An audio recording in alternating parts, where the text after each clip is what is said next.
Hello, আজকে সকালে খেয়েছিলাম পরোটা আর চিলি এঁচড়, আর এরপর খেয়েছিলাম লাচ্চা। দুপুরে আজকে খেয়েছি ভাত, মিক্সড সবজি, আর এখানে ইলিশ মাছ আলু বেগুন দিয়ে ঝোল। আর আজকে মেলায় গেলাম, মেলাতে প্রায় শেষের দিকে, এই উইকে লাস্ট। তো গিয়ে ফার্স্টে সন্ধ্যের দিকে গেছিলাম, খেলাম ফুচকা। একটাতেও তো লাগবে না।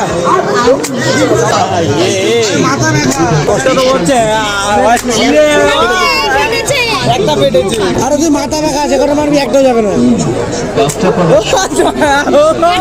এবার আমি মারছি, এবার ধর, অনেকগুলো ভিডিও করেছি, একটাই মারবো।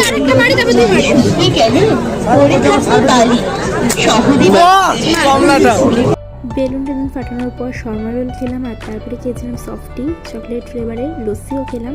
আর এরপরে চলে আসলাম মেলা ঘুরে বাড়ি, আর তারপরে বাড়ি ফিরে রাতে খেয়েছিলাম পরোটা, মিক্সড সবজি, আর সাথে ডিমের পোচ।